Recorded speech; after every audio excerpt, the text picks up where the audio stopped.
conference came out of our personal experience when we experienced the power of a conversion to Christ, when Christ became the center of our lives. They would walk out of there alive with Christ in their hearts, ready to transform themselves to be better men, to transform their families, and to unite more fully with their spouses, and ultimately to change the culture.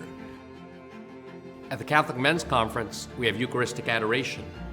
So you have a chance to be in the presence of the one who truly loves us. It helps men to have that time alone with the Lord to begin to examine, what are my gifts and strengths? What is it that I actually have to offer? That's why it's so important for every Catholic parish, I think, to support, because you have men in your parish who have the possibility of being leaders, not just in the parish, but in their families and in their neighborhoods, and we want to strengthen them. And then the joy of faith is contagious. A whole day, a whole 5 to 8 hours oriented towards a spiritual growth, surrounded by the sacraments and like-minded people. It's just not an opportunity that's around every week. They're not watering it down at all. They're giving into it fully and in truth, and they're also inspiring men to live to their fullest potential and what real Catholic men should be living like in our world today.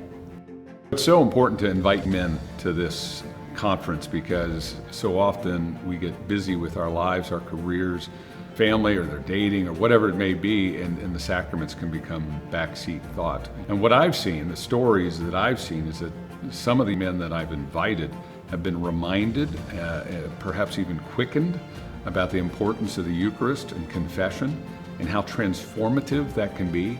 The Catholic Men's Conference is a great opportunity for us to challenge, to grow, to be exposed, to realize that, hey, we're not alone. There's other men that are going through that same steps. There's other men going through those same challenges, and to really support one another as we grow in our faith.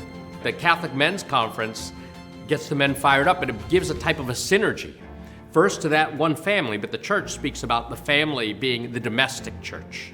And every parish is made up of little domestic churches. If you've got men leading their family, leading by word, leading by example, coming to Mass, well, that sets the whole tone for the family. And the Catholic Men's Conference helps motivate men to be virtuous men, faithful husbands and fathers, men who are willing to lay down their lives for others, to be present to their family, but also willing to sacrifice.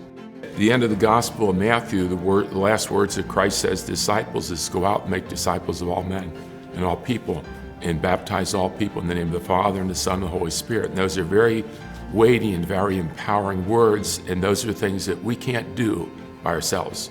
We need help. We need the help of the Holy Spirit. We need the help of Christ's sacraments. We need His love. We need His forgiveness. And those are things that are calls and challenges for each of our life. And that's the last thing that God said to His disciples. And He didn't just say that to them 2,000 years ago. He says it to us every day. And I've got to learn to live it. I got to learn to grow in my faith. And I learn how am I going to share it.